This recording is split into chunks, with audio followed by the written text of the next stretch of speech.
to be interested in giving information. Something might have irritated Brian today. Well, it's interesting you should say that, because I did actually write to Nick last week and told him that we were doing this, and could he tell everybody? Well, it's not newsworthy for them because obviously you're not part of the club.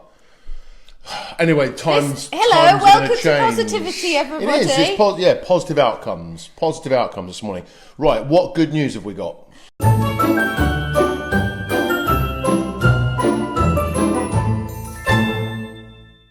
Okay, so good news.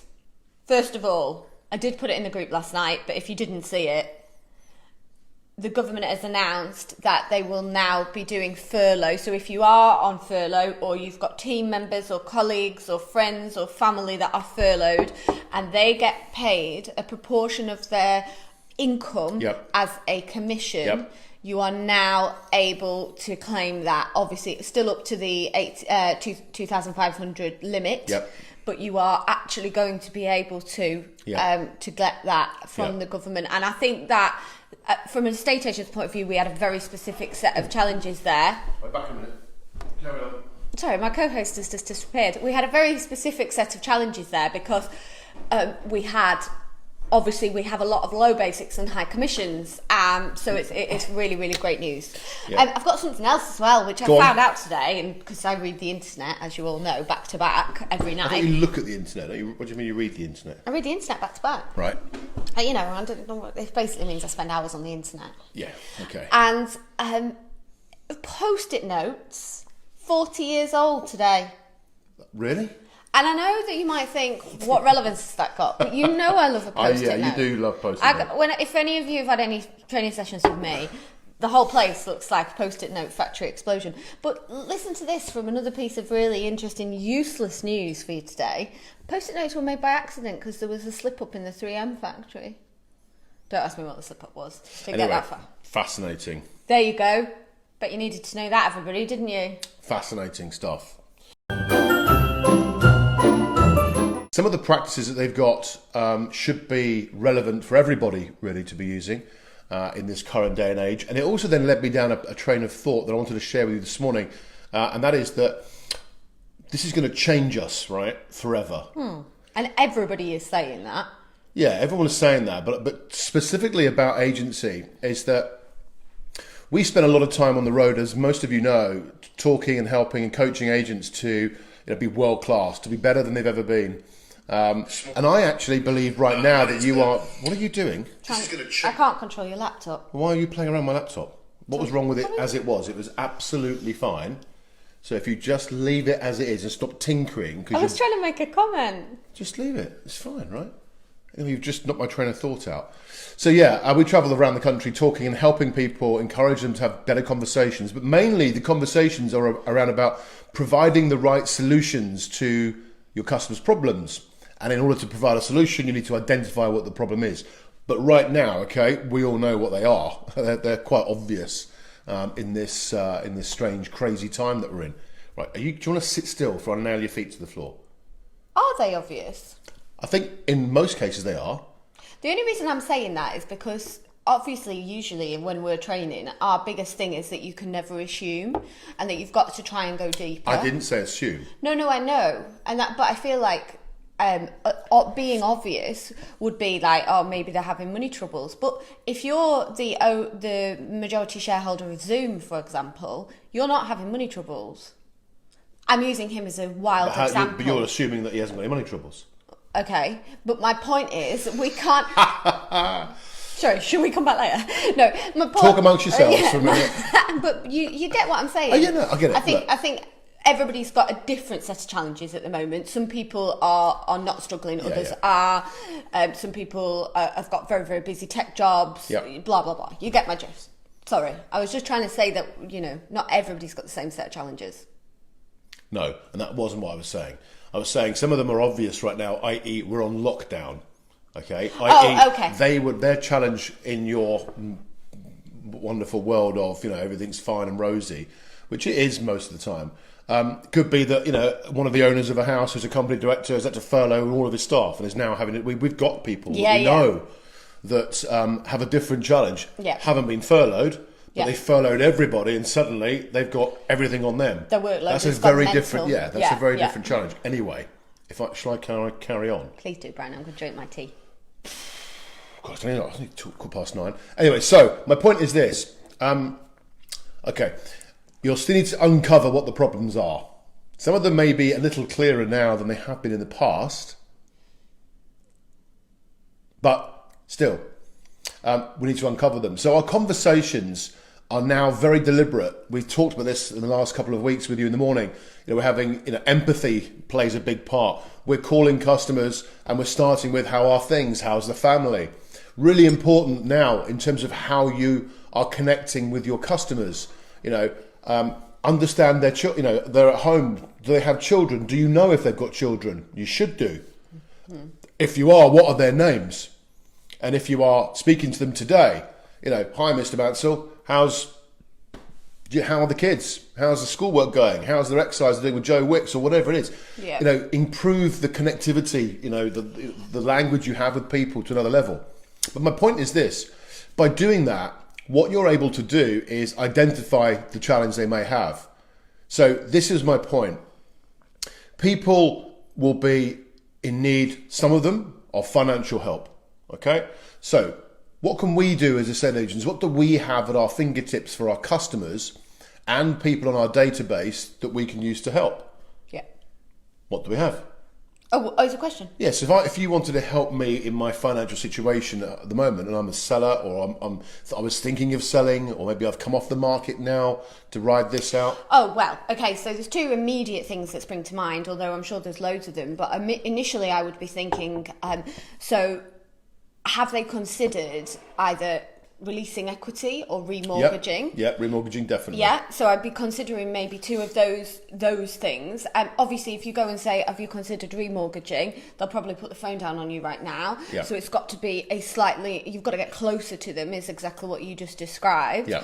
And the other thing that I would be considering doing that right now is their ability to what work can they actually do on their house now to improve the future value of their home. Yep. So we've all seen or read the article, spend £500 to make £10,000. Yep. What's that programme that I made you watch the other day on those two American fellas? MasterChef. No, the Property Brothers in Saturday America. Morning with James Martin. The two Property Brothers, I forget what they're called. Oh, Is it called Buying and Selling? I don't know. But they do it in a really good way. So they sort of... Those American guys. Yeah, I just said Yeah. that. Oh, sorry. Yeah, so they spend 25 grand, but you make 100. Yeah. Okay. So the principle behind that is exactly Right. what I'm talking about. You could talk to your customers about. Okay. So helping people, really understanding their solutions. All of your team, all of you out there should have the same conversations with people in terms of empathy, understanding. We're starting all of our conversations. I know I certainly was yesterday with how are things? Tell me about how you're coping. What are you up to? What activities are you doing that I could learn from? For example, what tips have you got for me about staying in my routine and so on and so on. So have these conversations with your customers. The second part of this is you want to identify with your customers their motivations at the moment, bearing in mind all the things that they've got going on. Are they still motivated to sell?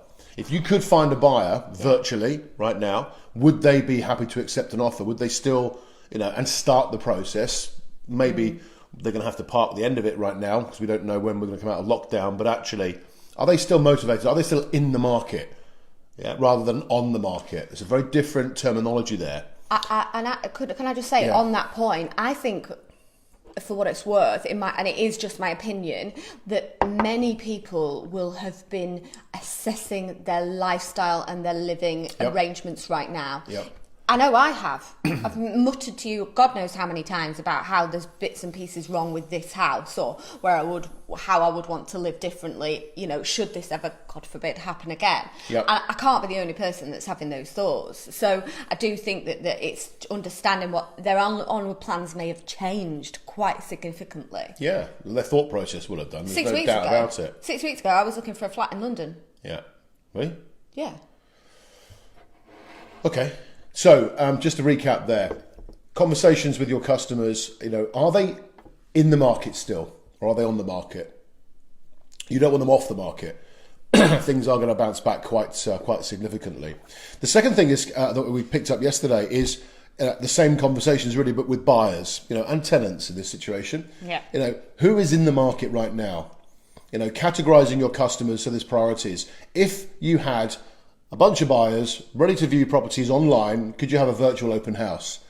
Which sellers have you got that would be happy to do that are in the market?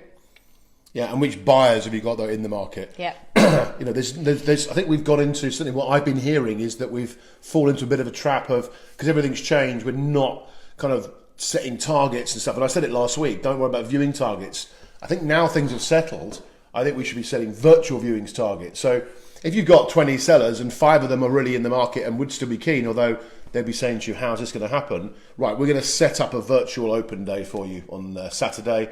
These are now the things we need you to do to get your house ready, and then you train them to get the house set up. Oh, virtual open day, Brian. Absolutely. That's a good one. Yeah, I mean, we've got Skype with multiple people on it now. We're seeing all the time. I think that's a great and Zoom. idea. Have a virtual open day, And right? it saves the vendor having to do virtual it viewings. multiple times. Yeah. That's a great idea. If you're in a volume market as well, or you get high levels of viewings, I think that's a great idea. And just on that, because we are running out of time now, okay. and what you've just described is almost like a matchmaker service. Yeah, absolutely. Almost like, Yeah. you A bit of swiping right and up and down and whichever way you go. kind of, yeah. I don't know, but I think it's more that actually more scientific than that. Yeah. In fact, that you guys need to get to know each of your customer groups and really marry them together now. And also on that, speak to your colleagues in other parts of the country. Yep. If you spoke to me and I was looking for a flat in London, which I'm not anymore, then speak to your colleagues there to see whether you can make the jigsaw fit together, because it is just a great big jigsaw right now, isn't it? Yep. It's not like we're going through loads of volume. It's more about fitting those jigsaw pieces together, and that is my analogy for the day, ladies and gentlemen. So, categorise your customers. Which sellers do you have that are still in the market, and which buyers do you have? Tenants, obviously, as well. What other help can you offer people at the moment? Don't, as Sarah says, don't pile into, your sellers. Do you want a remortgage? Because they're going to say no. Those are the days that I believe now are behind us. The days that are ahead of us are us actually caring about the customers that we have. We are showing that now. Empathy, problem solving, thinking things through, understanding people's circumstances, not just the fact they've got a 3-bed terraced house in the market, understanding their family dynamic and the why they're doing this and how you can help them.